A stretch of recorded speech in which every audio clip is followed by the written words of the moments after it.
Hello students, अस्सलाम वालेकुम and welcome back to my channel. मैं हूं इंजीनियर उस्मान खान और आज आपको टॉपिक पढ़ाऊंगा रिएक्शंस ऑफ अल्केन। इससे पिछले लेक्चर के अंदर हम डिस्कस करके आए थे कि हमने अल्केन्स बनाने किस तरह, प्रिपरेशन ऑफ अल्केन्स, ये पढ़ के आए थे हम।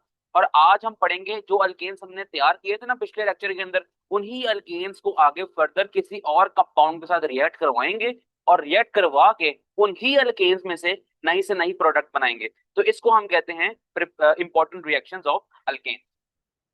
तो सबसे पहले कुछ कॉन्सेप्चुअल बातें हैं यहाँ यहाँ से लेकर यहाँ तक लिखी हुई हैं, उनको मैं जरा डिस्कस करवा दूं। उसके बाद हम चलेंगे, हमारे पास दो डिफरेंट तरह के रिएक्शंस हैं अल्केन्स के, उनको करेंगे। और एक से बढ़कर एक इंपॉर्टेंट चीज आ रही है। बहरहाल अब हम थोड़ा कॉन्सेप्ट डिस्कस कर लेते हैं इसका। यहाँ से आपको याद करने में सच कुछ याद नहीं करना पड़ेगा इस पैराग्राफ के अंदर स्टार्टिंग वाले में, लेकिन आगे वाला जो क्वेश्चन है ना, हेलोजिनेशन, ये आपको करना पड़ेगा लॉन्ग क्वेश्चन के तौर पे, और उससे अगला जो टॉपिक होगा वो शॉर्ट क्वेश्चन के तौर पे करना पड़ेगा। लेकिन आप पढ़ेंगे सारा कुछ, इतनी आसानी से समझाऊंगा कि अभी लेक्चर ध्यान से अगर आप लोगे ना, तो इस लेक्चर के एंड पे आपको सब कुछ वैसे ही याद हो जाएगा। अब हम स्टार्ट करते हैं। अल्केन्स जो है ना, उनको हम बोलते हैं पैराफिन्स। क्या बोलते हैं? पैराफिन। पैराफिन्स का मतलब है लेस एफिनिटी या फिर लिटिल एफिनिटी। अब इस बात का मतलब क्या है? इस बात का मतलब ये है कि अल्केन्स जो होते हैं ना, वो लीस्ट रिएक्टिव होते हैं, वो ज्यादा रिएक्टिव नहीं होते अल्केन, इसलिए उनको हम पैराफिन्स कहते हैं। अच्छा, अल्केन ज्यादा रिएक्टिव नहीं होते हैं, तो थोड़ी बहुत रिएक्टिविटी करते हैं बस वो। और थोड़ी बहुत रिएक्टिविटी वो कहां पर करते हैं? जब अल्केन्स को हम इन the presence of proper sunlight या फिर प्रॉपर एनर्जी हम उसको रिएक्ट करवा दें, किसके साथ? हेलोजन जैसे कि क्लोरीन के साथ, तो फिर वो रिएक्ट कर लेगा। या फिर अगर हम उसको ऑक्सीजन से रिएक्ट करवा दें अल्केन्स को, तो फिर वो रिएक्ट कर लेगा। तो अल्केन्स ज्यादा रिएक्टिव नहीं होते, लेकिन कुछ कुछ जगह पे वो रिएक्शन कर लेते हैं, जैसे कि अल्केन्स क्लोरीन से रिएक्शन करते हैं और अल्केन्स ऑक्सीजन से रिएक्शन करते हैं। तो ये बात आपने याद रखनी है। तो पहले पहला पॉइंट याद हो गया कि अल्केन्स पैराफिन्स होते हैं। पैराफिन्स का मतलब होता है लीस्ट रिएक्टिव या फिर लेस लिटिल रिएक्टिव। और लिटिल रिएक्टिविटी होती है इनकी, लेकिन कुछ कुछ जगह पे रिएक्ट करते हैं। कहाँ पर? कि जब इनको रिएक्ट कराते हैं हम क्लोरीन के साथ, और जब इनको हम रिएक्ट करवाते हैं ऑक्सीजन के साथ अंडर सूटेबल कंडीशंस, तो फिर हम इसको अल्केन्स रिएक्ट कर लेते हैं। अच्छा, पहला पॉइंट तो यहाँ पर क्लियर हो गया। अब ना आगे एक बात और डिस्कस करेंगे हम कि अल्केन्स जो है ना, वो लेस रिएक्टिव होते क्यों है। इसकी सबसे बड़ी बात यह है कि आप याद करो कि चैप्टर नंबर 3 के अंदर हमने एक कॉन्सेप्ट पढ़ा था, पोलर और नॉन पोलर कोवलेंट बॉन्ड का। आपको अभी तक तो इन लेक्चर्स पढ़ते हुए इतना तो याद हो ही गई होगी बात के, जो कार्बन हाइड्रोजन या फिर कार्बन कार्बन जो बॉन्ड होता है हाइड्रोकार्बन्स के अंदर, वो कोवलेंट बॉन्डिंग के थ्रू बनता है। इतना तो याद हो गया होगा। तो कोवलेंट बॉन्डिंग के बाद अगला स्टेप क्या होता है? हमने ये डिसाइड करना होता है कि हमारा बॉन्ड कोवलेंट पोलर है या फिर नॉन पोलर है। तो चैप्टर 3 में हमने एक निशानी रखी थी कि जब हमारे पास बॉन्डिंग एलिमेंट्स जो हैं वो सिमिलर टाइप के होंगे, तो हम कहेंगे कि वो बॉन्ड हमारे पास जो है ना, वो नॉन पोलर है। जैसे कि हाइड्रोजन बॉन्डिंग हाइड्रोजन, ठीक है, ये हमने एक मिसाल पढ़ी थी, एग्जांपल पढ़ी थी। तो हम कह देंगे कि ये जो बॉन्ड है हमारे पास कौन सा है? ये हमारे पास नॉन पोलर है। ठीक है। लेकिन एक हमने एग्जांपल और भी पढ़ी थी कि जब different type of atoms bond करेंगे, जैसे कि मैंने बात की थी वाटर, जैसे मैंने वहां पर एग्जांपल दी थी वाटर की, तो water different type of atoms है ना, हाइड्रोजन और ऑक्सीजन दोनों आ रहे हैं, तो फिर ये कौन सा बॉन्ड होगा? ये पोलर कोवलेंट बॉन्ड होगा। ये कॉन्सेप्ट तो हमने चैप्टर 3 में पढ़ा था। अब इसी कॉन्सेप्ट को थोड़ा सा मजीद रिवाइज करेंगे। देखो चैप्टर 3 के हद तक तो है ना, ये बात बिल्कुल ठीक है कि सिमिलर टाइप ऑफ एटम्स होंगे तो उनके दरमियान नॉन पोलर कोवलेंट बॉन्ड बनेगा, और डिफरेंट टाइप ऑफ एटम्स जब रिएक्ट करेंगे तो उनके दरमियान में पोलर कोवलेंट बॉन्ड बनेगा। लेकिन यहाँ पर एक बहुत ज्यादा इंपॉर्टेंट चीज भी आ रही है, वो है इलेक्ट्रोनेगेटिविटी। इलेक्ट्रोनेगेटिविटी वहां पर इतनी डिस्कस हमने क्यों नहीं की थी? क्योंकि उस वक्त तक हमने इलेक्ट्रोनेगेटिविटी का कॉन्सेप्ट पढ़ा ही नहीं था। अब इलेक्ट्रोनेगेटिविटी डिफरेंस को हमने देखना पड़ेगा। अब यहाँ पर नया कॉन्सेप्ट ये है कि जब कार्बन और हाइड्रोजन कार्बन और हाइड्रोजन जब बॉन्ड बनाते हैं, जो कि सिमिलर नहीं है, डिसिमिलर है, ठीक है, डिसिमिलर काइंड ऑफ एटम्स है ना, एक जैसे तो नहीं है ना, अलग अलग है। तो असूलन तो इनका बॉन्ड ना पोलर बनना चाहिए, लेकिन ये पोलर बॉन्ड नहीं है, बल्कि हम इसको कहते हैं ये वीक पोलर बॉन्ड है। क्यों? क्योंकि इनके दरमियान में इलेक्ट्रोनेगेटिविटी डिफरेंस बहुत कम है, तकरीबन 0.5 का डिफरेंस होता है। तो एक कॉन्सेप्ट हमने अब नया याद कर लिया कि जब हमारे पास बॉन्डेड एटम्स के दरमियान में इलेक्ट्रोनेगेटिविटी डिफरेंस बहुत कम होगा, तो उस बॉन्ड को भी जो है ना, उस उस टाइप ऑफ कोवलेंट बॉन्ड को भी जो है ना, हम वीक पोलर बॉन्ड या फिर नॉन पोलर कोवलेंट बॉन्ड कहेंगे। होगी ये बात समझ? अभी हम इस बहस में नहीं जाएंगे कि इसकी इलेक्ट्रोनेगेटिविटी क्या है, इसकी क्या है, हमने क्योंकि याद नहीं करनी बात। अब मैं आपको कॉन्सेप्ट सिखा रहा हूँ कि कार्बन और हाइड्रोजन के दरमियान में ना इलेक्ट्रोनेगेटिविटी डिफरेंस बहुत कम होता है। अप्रोक्सीमेटली मेरा जहाँ तक ख्याल है ना, ये होता होगा 0.3 से 0.5 के दरमियान में। तो ये ना बहुत स्लाइट सी रेंज है, बहुत कम जो है ना इलेक्ट्रोनेगेटिविटी डिफरेंस है। जब इलेक्ट्रोनेगेटिविटी डिफरेंस होता है डिसिमिलर काइंड ऑफ एटम्स के दरमियान में, तो हम उसको पोलर नहीं बोल देते, बल्कि हम कहते हैं कि वीक पोलर है। या फिर अगर हम इसका एक प्रॉपर नाम दें तो हम कहेंगे कि इतना वीक पोलर है कि ये नॉन पोलर की कैटेगरी में जा रहा है। तो कार्बन और हाइड्रोजन के दरमियान में जो बॉन्ड होता है वो नॉन पोलर होता है। और नॉन पोलर का एक कॉन्सेप्ट तो बिल्कुल ठीक है कि नॉन पोलर वो कोवलेंट बॉन्ड्स होते हैं, या फिर नॉन पोलर जो कंपाउंड होते हैं ये वो कोवलेंट कंपाउंड्स होते हैं जो कि लीस्ट रिएक्टिव होते हैं। तो यही हमारे पास कहानी थी अल्केन्स की। अल्केन्स चूंकि बनते हैं कार्बन कार्बन बॉन्ड के साथ, या फिर बनते हैं कार्बन हाइड्रोजन बॉन्ड के साथ। ठीक है ना, हाइड्रोकार्बन याद आ रही है ना बात। अल्केन्स चाहे कार्बन कार्बन बॉन्ड से बनते हैं या फिर कार्बन हाइड्रोजन बॉन्ड से बनते हैं। तो कार्बन कार्बन तो देखने में ही हमें नॉन पोलर लग रहा है क्योंकि सिमिलर काइंड ऑफ एटम्स आ गए, और कार्बन हाइड्रोजन दिखने में तो पोलर लग रहा है, लेकिन ये बहुत कम पोलर है, या फिर हम इसको कह देंगे कि ये नॉन पोलर है। तो ये भी नॉन पोलर की कैटेगरी में आ गए। तो ये दोनों ही बॉन्ड, दोनों ही टाइप्स के बॉन्ड जो कि हम हाइड्रोकार्बन्स में या फिर जो हम अल्केन्स में इस्तेमाल करते हैं वो नॉन पोलर टाइप के होंगे, और इसको हम कह देंगे कि ये लीस्ट रिएक्टिव है। तो ये पहला पैराग्राफ में जो कॉन्सेप्ट हमने पढ़ना था ना वो सारा यहाँ पर हमने डिटेल से डिस्कस कर लिया। कॉन्सेप्ट बिल्डिंग करो, ये बातों को अच्छे से सीखो। क्या पढ़िए, इलेक्ट्रोनेगेटिविटी डिफरेंस कम है कार्बन हाइड्रोजन के दरमियान में। जब इलेक्ट्रोनेगेटिविटी डिफरेंस कम है तो हम इसको कहेंगे कि ये वीक पोलर है या फिर नॉन पोलर है। बस। अब हम आते हैं मेन अपनी अपना जो हमने असल लॉन्ग क्वेश्चन याद करना है ना उसकी तरफ आते हैं। ऊपर से क्या करना है बताऊंगा अभी मैं याद। हेलोजिनेशन का एक पहला हमारे पास रिएक्शन होगा। हेलोजिनेशन हमें क्या बता रहा है, हेलोजिनेशन निकला है हेलोजन से। और ये हेलोजिनेशन, इस बात का मतलब ये होगा कि हेलोजेंस को हम ऐड करवा रहे हैं। अब जो अल्केन्स के साथ रिएक्शन करवाते हैं ना हेलोजिनेशन का, यानी कि अल्केन्स का हम रिएक्ट करवाते हैं हेलोजन के साथ। जब हेलोजिनेशन ऑफ अल्केन करवाते हैं तो उसको हम कहते हैं सब्स्टिट्यूशन रिएक्शन। अब सब्स्टिट्यूशन लफ्ज क्या पर है, इसको इसका समझो कि ये हमारे पास एक जगह है, वहां पर एक बंदा बैठा हुआ है। एक जगह ये है, यहाँ पर एक और बंदा बैठा हुआ है। ठीक है, दो हमारे पास एक स्पेसिफिक प्लेसेस है, वहां पर ना दो डिफरेंट टाइप ऑफ बंदे बैठे हुए हैं। तो एक बंदा इसकी जगह ले ले और ये वाला जो बंदा ना उठ के इसकी जगह पे आ जाए। इन दोनों ने अपनी अपनी जगहें चेंज कर ली, तो इसको हम कह देंगे सब्स्टिट्यूशन रिएक्शन। ये होगा। ठीक है, तो सब्स्टिट्यूशन ये होती है और सब्स्टिट्यूशन रिएक्शन भी यही होगा कि हम क्या करेंगे, अल्केन को रिएक्ट करवाएंगे हेलोजन के साथ। अल्केन को हेलोजन के साथ रिएक्ट करवाएंगे, और हेलोजन है वो अल्केन में का एक एलिमेंट कम करके उसकी जगह ले लेगा। और ना इसी तरह जो हमारे पास बाय प्रोडक्ट बनेगी ना वो हम एक और किसी और की जगह दे देंगे उसको। तो बहरहाल अभी समझ नहीं आएगी, लेकिन रिएक्शन करते हैं ना तो बात समझ आ जाएगी आपको। अब हम स्टार्ट करते हैं रिएक्शंस को, तो हम यहाँ पर ये भी कहेंगे कि ये सब्स्टिट्यूशन रिएक्शंस हो गए, ये जगहें रिप्लेस करते हैं एक दूसरे की। और दूसरी बात क्या हो गई इसमें, और हाँ दूसरी बात ये हो गई हमारे पास कि यहाँ पर ये जो रिएक्शंस होंगे ये in the presence of ultra violet radiations होंगे। अब अल्ट्रा वायलेट रेडिएशंस कहाँ से मिलती है हमें, ये मिलती है हमें सनलाइट से। तो सनलाइट की जो अल्ट्रा वायलेट रेडिएशन है ना वो अगर मॉडरेट लेवल की होंगी ना तो फिर ये रिएक्शंस हमारे पास होंगे। तो ये सूटेबल इन्वायरमेंट देना पड़ता है हमें अल्केन्स को ताकि वो हेलोजिनेशन वाला प्रोसेस कर सके।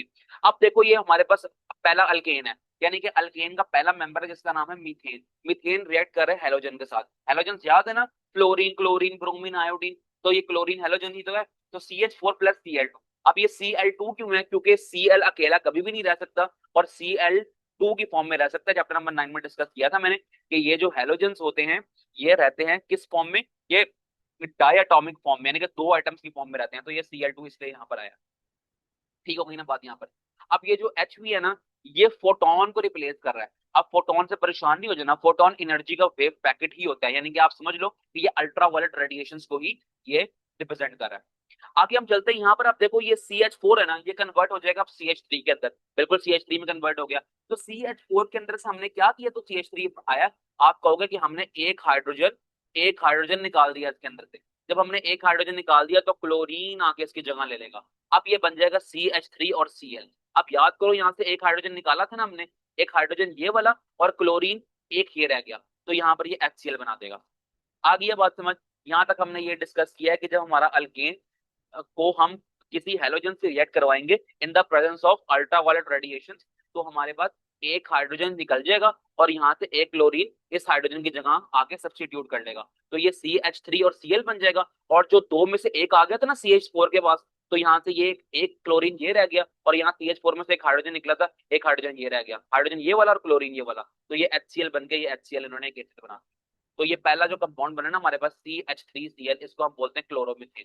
नाम याद करने बहुत जरूरी है। चलते हैं स्टेप नंबर 2 पे। ये हमारे पास क्लोरोमीथेन है, इसको हमने दोबारा से क्लोरीनेशन किया है। इट मींस कि हमने इसको दोबारा क्लोरीन से रिएक्ट किया है इन the presence of ultraviolet radiation. तो फिर क्या होगा, फिर वही सब्स्टिट्यूशन वाला काम होगा कि यहाँ पर CH3 में से ना एक हाइड्रोजन कट जाएगा, खत्म हो जाएगा, तो ये CH2 रह जाएगा।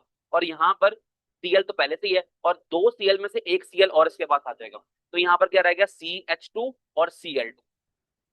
तो आप देख सकते हो CH2 आ गया, एक Cl पहले से था ना, एक Cl यहाँ से आ गया, तो ये Cl2 बन गया। अब इस वाले में से एक Cl रह गया, और यहाँ से जो हमने हाइड्रोजन रिमूव कराया था वो हाइड्रोजन, और एक Cl2 में से रह गया, तो ये HCl फिर से बना दिया। अब आपको सिमेट्री सारी समझ आ गई होगी कि किस तरह करना है। आप फिर से यही काम करेंगे कि हम ये वाला प्रोडक्ट पकड़ेंगे जो डाइक्लोरोमीथेन बना था हमारे पास CH2Cl2, इसी को हम दोबारा लिखेंगे, फिर से क्लोरीनेशन करवाएंगे और फिर से सब्स्टिट्यूशन करवाएंगे। क्या मतलब होगा कि हम यहाँ पर H2 में से एक हाइड्रोजन कम कर देंगे, ठीक है, तो यहाँ पर रह जाएगा सिर्फ CH, और Cl2 पहले से मौजूद है, और यहाँ पर जो Cl2 है ना उसमें से एक Cl उठ के यहाँ पर आ जाएगा, तो CH और Cl3 बन जाएंगे अब हमारे पास, तो CH3Cl3 बन गए। और ये Cl2 में से हमने एक Cl रह गया ना, एक Cl वो, और यहाँ पर जो हमने CH2 में से एक हाइड्रोजन कम किया था तो वो H वहां पर आ गया, तो HCl यहाँ पर बन गया। सेम काम आपने नेक्स्ट स्टेप में करना है कि हमारे पास जो प्रोडक्ट बनी है जिसका नाम है ट्राइक्लोरोमीथेन CHCl3, इसको यहाँ पर लिखना है, फिर क्लोरीनेशन करवानी है और हाइड्रोजन रिमूव करा देना है यहाँ से, तो ये Cl2 में से एक Cl यहाँ पर आ जाएगा, तो ये बन जाएगा CCl4। ठीक है, ये कार्बन का C, और आगे Cl3 पहले से था ना, एक Cl और आ गया, तो Cl4 आ गया। अब ये जो हमने हाइड्रोजन रिमूव किया था वो, और यहाँ पर Cl2 में से एक Cl वो अलग होकर HCl बना देगा। तो अब हम ये कह सकते हैं कि हमारे पास डिफरेंट प्रोडक्ट्स बनती जा रही हैं जब हम ने अल्केन्स की क्लोरीनेशन बार बार करवाते जा रहे हैं। तो चौथी जो हमारे पास प्रोडक्ट बनी है वो बनी है टेट्राक्लोरोमीथेन। अब एक शॉर्ट क्वेश्चन भी आएगा हमारे पास, हम उसका आंसर भी यहाँ पर लिखेंगे। अब हमारे पास जो प्रोडक्ट्स बनी है ना, अब आप वो देख लो कि इसका स्ट्रक्चर कैसे बनेगा। ये पहली प्रोडक्ट बनी थी हमारे पास CH3Cl, यहाँ पर देख लो, यहाँ बनी थी CH3Cl, ठीक है, क्लोरोमीथेन। तो उसका स्ट्रक्चर कैसे लिखेंगे हम, P को लिखे हमने बीच में, और तीन हाइड्रोजन थे, एक यहाँ पर लगाया, एक यहाँ लगाया, एक यहाँ लगाया, और एक Cl था यहाँ पर लगा दिया। सेम हमने नेक्स्ट प्रोडक्ट जो थी CH2Cl हमारे पास, तो C को लगाया बीच में, दो हाइड्रोजन थे ना, एक एक हाइड्रोजन यहाँ पूरा कर दिया, दो Cl थे, एक Cl यहाँ पूरा कर दिया। सेम हमारे पास तीसरी प्रोडक्ट बनी थी CHCl3, कार्बन को लगा दिया बीच में, और तीन क्लोरीन थे, एक दो तीन क्लोरीन लगा दिया, और एक हाइड्रोजन है, एक हाइड्रोजन यहाँ लगा दिया। CCl4 कार्बन लगाया बीच में, और Cl चारों तरफ लगा दिया। तो ये हमारे पास डिफरेंट ऑर्गेनिक प्रोडक्ट्स बनती गई हैं यहाँ पर। कब बनी है, जब हमने अल्केन्स को या फिर अल्केन का पहले मेंबर मीथेन की क्लोरीनेशन करवाई है। तो ये हो गया हमारे पास इंपॉर्टेंट तरीन लॉन्ग क्वेश्चन। क्या हो गया, इंपॉर्टेंट लॉन्ग क्वेश्चन, इसको किसी सूरत नहीं छोड़ना, हर चीज याद करनी है इसमें से। ठीक है, चलते हैं आगे। Combustion reaction, important short question. Combustion कहते हैं बर्निंग को, ठीक है, बर्निंग को कहते हैं कंबशन, और कंबशन हमेशा होती है इन द प्रेजेंस ऑफ ऑक्सीजन। मैं पहले से जब से केमिस्ट्री पढ़ा रहा हूँ एक बात बता रहा हूँ हमेशा कि ऑक्सीजन वो एलिमेंट है जो कि आग लगाने का काम करता है। तो यहाँ पर हम यही कहेंगे, जब यहाँ पर कंबशन का जिक्र आएगा वहां पर ऑक्सीजन ना आए, ऐसा कैसे हो सकता है। तो अल्केन्स जो है ना, जब ऑक्सीजन से रिएक्ट करती हैं, जब ऑक्सीजन से रिएक्ट करती हैं तो वो large amount of heat release करती हैं। इसकी प्रैक्टिकल और बेस्ट एग्जांपल पता है क्या है, हमारे घरों में चलने वाले चूल्हे जिसपे हम खाना बनाते हैं। तो जो गैस आ रही है ना, गैस के अंदर होता है मीथेन, और वही मीथेन ऑक्सीजन जो हवा में होती है उसकी मौजूदगी में जलता है, बर्न होता है, और फिर हीट एनर्जी, लार्ज अमाउंट में हीट एनर्जी रिलीज होती है जिससे हम खाना बना लेते हैं। तो ये प्रैक्टिकल और बेस्ट एग्जांपल हो गया इसकी। ओके, मीथेन रिएक्ट करेगा ऑक्सीजन के साथ, 2O2 के साथ, हमारे पास प्रोडक्ट बनेगी कार्बन डाइऑक्साइड, वाटर और हीट एनर्जी। कार्बन डाइऑक्साइड जो है ना वो धुएं की फॉर्म में निकल जाएगी, और जो वाटर है ना वो वेपर्स की फॉर्म में निकल के इन्वायरमेंट में शामिल हो जाएगा। सिमिलरली जब हम इथेन को रिएक्ट कराएंगे वाटर के साथ, तो हमारे पास carbon dioxide, water, sorry, ethane को रिएक्ट करा रहे हैं हम ऑक्सीजन के साथ, तो कार्बन डाइऑक्साइड, वाटर और हीट एनर्जी बन रही है। तो ये रिएक्शन हमारे इस तरह में। अब बैलेंस किस तरह में थोड़ा सा वो भी डिस्कस करा देता हूँ आपको। एक बात तो याद कर लो कि जब मीथेन हो चाहे इथेन हो, जब वो ऑक्सीजन से रिएक्ट होगा तो कार्बन डाइऑक्साइड, वाटर और हीट, ये तीन चीजें बनाएगा। यह रिएक्शन देखो दोनों में ये चीजें कॉमन है, लेकिन नंबर ऑफ मोल्स में थोड़ा डिफरेंस है, तो वो भी हम यहाँ पर देख लेते हैं। CH4 है, एक कार्बन है, चार हाइड्रोजन है। यहाँ पर आप देखो 2 2 4, चार हमारे पास कितने एटम्स हैं, चार एटम्स हैं ऑक्सीजन के। हमने इस तरफ बैलेंस करनी है। एक कार्बन पूरा हो गया, ये वाला कार्बन तो गया पूरा, ये O2 है। इस चार में से ना दो हमने लगा दिए यहाँ पर। अब रिमेनिंग दो ऑक्सीजन रह गए हमारे पास, ठीक है, और रिमेनिंग हमारे पास चार हाइड्रोजन रह गए, तो हमने लगा दिया 2H2O, 2 2 4, चार हाइड्रोजन पूरे हो गए ये वाले, ठीक है। और यहाँ पर 2O2, चार ऑक्सीजन थे ना, दो हमने यहाँ पर पूरे कर दिए, रिमेनिंग दो रह गए, तो दो हमने यहाँ पर पूरे कर दिए। ये टू इस ऑक्सीजन के साथ भी है, ये टू इस हाइड्रोजन के साथ, तो ये हमारे पास रिएक्शन बैलेंस हो गया। सेम काम आप यहाँ पर नीचे वाले में भी देख सकते हो, इथेन में समझ ना आए तो मुझे कमेंट सेक्शन में पूछ लेना। सेम वही चीजें हो रही हैं, उसी तरह ये सारा कुछ बैलेंस हो रहा है। तो जी, खत्म करते हैं बात को और हम चलते हैं नीचे कहाँ पर, एक्सरसाइज के क्वेश्चंस की तरफ। ठीक है, एक्सरसाइज के क्वेश्चन हमारे पास तीन है, और ये जो पहला क्वेश्चन है ना, ये डिलीट कर रहा है हमारे पिछले वाले लेक्चर को, उसमें से भी ये reduction of alkyl halide.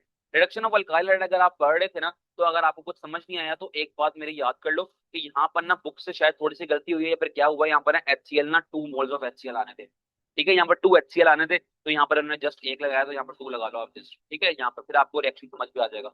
Late then 2 HCl हो गया, यानी कि दो हाइड्रोजन हो गए और दो क्लोरीन हो गए, तो यहाँ पर आप देखो दो क्लोरीन Cl2 की फॉर्म में पूरे किए।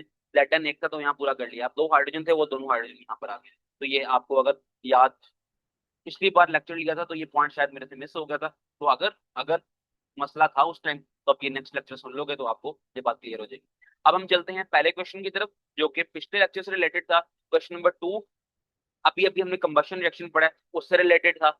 और क्वेश्चन नंबर 3 जो है वो उससे रिलेटेड है, जो अभी हमने पढ़े हैं हेलोजिनेशन वाला प्रोसेस, कि हमारे पास कौन कौन सी प्रोडक्ट्स बनती हैं। चार प्रोडक्ट्स बनी थी ना हमने, CH3Cl, ठीक है, ये बनती है, और साथ साथ ना HCl बन रहा है, और फिर रिएक्ट करा रहे हैं तो फिर ये बन रहा है और HCl बन रहा है, फिर ये बन रहा है HCl, फिर ये बन रहा है तो HCl बन रहा है। अब क्वेश्चन इनका मुझे पूरा वाज़ह नहीं हो पाया कि उन्होंने क्या पूछा है, उन्होंने क्या जस्ट HCl के बारे में पूछा है, या फिर ये पूछा है कि हमने सारा कुछ लिखना है, तो मैंने दोनों तरह से आंसर दिया, जो आपको बेस्ट लगता है आप लिख लें। तो ठीक है, मैं अब आंसर की तरफ चलता हूँ इसके। क्वेश्चन नंबर 1 है, in the reduction in the reduction of alkyl halides with zinc HCl which species is being oxidized। अब रिडक्शन ऑफ अल्काइल हैलाइड की थी, रिडक्शन का मतलब क्या होता, एडिशन ऑफ हाइड्रोजन। तो अल्काइल हैलाइड के अंदर हमने हाइड्रोजन को ऐड किया था, और फिर हमने क्या बनाया था, हमने अल्केन बनाए थे। तो फिर वही बातें यहाँ पर पूछ रहे हैं, कहता है कि जो है ना, इसमें से कौन सी स्पीशीज ऐसी थी जो कि ना ऑक्सीडाइज हुई है। तो बिल्कुल सिंपल आंसर है हमारे पास, जो जिंक है ना, जिंक जिंक ऑक्सीडाइज हुआ है। और ये ऑक्सीडेशन रिडक्शन चैप्टर नंबर 8 के अंदर हेलोजिनेशन वाला टॉपिक जो था ना, properties of group 17 elements, chapter number 9 के अंदर ये आई थिंक, तो वहां पर मैंने डिस्कस किया था कि ऑक्सीडेशन क्या होता है, रिडक्शन क्या होता है, ऑक्सीडाइजिंग क्या होता है, रिड्यूसिंग क्या होता है। मैंने भी बताया था आपको पिछले लेक्चर के अंदर भी कि रिडक्शन का मतलब क्या होता है, एडिशन ऑफ हाइड्रोजन। तो उसके हिसाब से देखते हैं कि जिंक ऑक्सीडाइज हो गया, इट रिएक्ट्स विद HCl। अब जिंक ना रिएक्ट किया है HCl के साथ, and helps to release hydrogen gas, जिससे ये हाइड्रोजन यानी कि 2H इसने बनाया है। This hydrogen then reduce the alkyl alkyl halides. अब वही हाइड्रोजन आगे इस्तेमाल हुए रिडक्शन ऑफ अल्काइल हैलाइड में, यानी कि वही हाइड्रोजन ऐड हुए किसके अंदर, CH3 के अंदर। CH3 को उन्होंने फिर CH4 बनाया, ठीक है, CH3 और आगे Cl था आई थिंक, या फिर Br था, देख लेते हैं हम। Cl था, बिल्कुल ठीक है, CH3Cl था ना। अब यही हाइड्रोजन इस CH3 के अंदर ऐड हुए, तो इसने बना दिया CH4, और साथ में एक हाइड्रोजन इसका ऐड हुआ, तो ये बना दिया इसने HCl। तो वही बात है कि रिडक्शन का मतलब है एडिशन ऑफ हाइड्रोजन। फिर जिंक ने हेल्प किया है in giving out hydrogen, zinc ने हाइड्रोजन निकाला है किसमें से, HCl के अंदर से। We say that zinc is oxidised, तो इसका मतलब है कि जिंक ऑक्सीडाइज हुआ है। Zinc react with acid and help release hydrogen, so zinc is oxidised. Zinc ने हेल्प किया है HCl में से हाइड्रोजन निकालने का, जब हाइड्रोजन जिसमें से जो निकालेगा तो वो उसको हम कहेंगे कि ये ऑक्सीडाइज हुआ है। तो ये था हमारे पास इसका आसान था। During the combustion reaction of ethane, ethane का कंबशन रिएक्शन अभी हम देख के हैं, कहां पर देख के हैं, यहाँ पर देखो, यहाँ पर देखते हैं सबसे आखिरी वाला, ये इथेन का कंबशन रिएक्शन, ठीक है ना। ये इथेन है, CH3 पहले से बता के आ चुका हूँ लेक्चर नंबर 2 में, डिटेल से बताई थी बातें कि पहला मेंबर मीथेन होता है अल्केन्स का, दूसरा मेंबर इथेन होता है CH3 ये 2 की फॉर्म में है यहाँ पर। और यहाँ पर ना 7O2 है, जब रिएक्ट हो रहे हैं तो कार्बन डाइऑक्साइड वाटर और हीट बना रहे हैं। तो यहाँ पर वो पूछता है कि कौन से बॉन्ड ब्रेक हुए हैं, कौन से बॉन्ड फॉर्म हुए हैं। तो आप खुद ही देख सकते हो यहाँ पर, ये जो कार्बन हाइड्रोजन वाले बॉन्ड है ना, ये टूटे हैं, ये ऑक्सीजन ऑक्सीजन वाले बॉन्ड टूटे हैं और फॉर्मेशन हुए हैं, यहाँ पर कार्बन डाइऑक्साइड का बॉन्ड फॉर्म हुआ है और ना वाटर का बॉन्ड फॉर्म हुआ है। तो वही मैंने यहाँ पर लिखा हुआ है। अच्छा, during the combustion of ethane broken bonds, जो बॉन्ड टूटे हैं वो कार्बन कार्बन के बॉन्ड टूटे हैं, कार्बन हाइड्रोजन के बॉन्ड टूटे हैं, किसके अंदर, इथेन के अंदर से। इथेन था ना CH3 सिंगल बॉन्ड CH3, तो एक कार्बन हाइड्रोजन वाला बॉन्ड टूटा है, और इसके दरमियान कार्बन हाइड्रोजन वाला बॉन्ड टूटा और ये कार्बन कार्बन जो बॉन्ड बना के बैठे हुए ये वाला बॉन्ड भी हमारे पास टूटा है। और ऑक्सीजन ऑक्सीजन वाले बॉन्ड टूटे हैं किसके अंदर, 7O2 के अंदर से। 7O2 दिखा नजर आया था ना आपको वहां पर, तो 7O2 में से ऑक्सीजन ऑक्सीजन बॉन्ड टूटे हैं। लेकिन अब आप ख्याल रखो कार्बन कार्बन के दरमियान में सिंगल बॉन्ड है, कार्बन हाइड्रोजन के दरमियान में भी सिंगल बॉन्ड है, लेकिन ऑक्सीजन ऑक्सीजन के दरमियान में डबल बॉन्ड है। और आपको ये चैप्टर नंबर 3 में पढ़ाया भी था हमने कि जो ऑक्सीजन ऑक्सीजन बॉन्ड बनाते हैं ना, वो डबल कोवलेंट बॉन्डिंग से बनाते हैं। तो बॉन्डिंग का ख्याल रखते हुए आंसर लिखना है, जिस तरह मैंने लिखे एज इट इज लिखना है इसको। और जो बने हैं वो बने हैं कार्बन CO बॉन्ड्स, ठीक है, जो कार्बन डाइऑक्साइड हमारे पास बनी है वो वाले बॉन्ड बने हैं। और OH बॉन्ड बने हैं वाटर के अंदर, ठीक है, वाटर इस तरह होता है ना, HO और H, ठीक है, तो ये OH के बॉन्ड जो है ना वाटर के अंदर बने हैं। तो ओल्ड बॉन्ड जो इथेन में थे और ऑक्सीजन में थे वो टूटे हैं, और न्यू बॉन्ड जो कि कार्बन डाइऑक्साइड और वाटर की फॉर्म में बने हैं, तो वो बॉन्ड फॉर्मेशन हुई है। तो ये था हमारे पास आंसर का।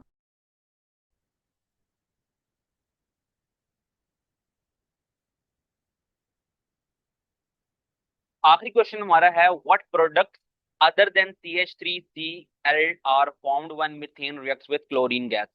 अब वो देखो बिल्कुल सिंपल सी बात है, अभी हम जो हेलोजिनेशन वाला या फिर सब्स्टिट्यूशन रिएक्शन पढ़ के आए थे, ये उसी के बारे में डिस्कस कर रहा है कि CH3Cl के साथ कौन कौन सी प्रोडक्ट्स हमारे पास और बनी थी। अगले स्टेप में आप देखो CH2Cl2 बना था, इसका नाम मिथाइलिन क्लोराइड है या फिर डाइक्लोरोमीथेन कहते हैं इसको हम। अगले वाले बना था CHCl3 जिसको हम क्लोरोफॉर्म कहते हैं, फिर ट्राइक्लोरोमीथेन कहते हैं। अगले बना था CCl4 जिसको हम कार्बन टेट्रा क्लोराइड कहते हैं या फिर टेट्रा क्लोरोमीथेन कहते हैं। और आखिरी बात ये जरूर लिखनी है आपने कि ऑल्सो HCl यानी कि hydrogen chloride gas is found when each with each substitution. तो हर रिएक्शन के साथ साथ हमारे पास HCl गैस भी बनती जा रही है, वो यहाँ पर हमने देखा भी था कि HCl गैस बन रही है सबके साथ। ठीक है, ये HCl बन रही है। बाकी ये सारे प्रोडक्ट्स के मैंने यहाँ पर नाम लिख दिए थे क्वेश्चन में, तो हमारा ये क्वेश्चन भी पूरा सॉल्व हो गया। इंपॉर्टेंट क्वेश्चन मैंने बताया, लॉन्ग क्वेश्चन किस तरह आएगा, एक्सप्लेन हेलोजिनेशन ऑफ अल्केन्स इस तरह का आएगा। और एक और टाइप आ सकती है इसकी, एक्सप्लेन द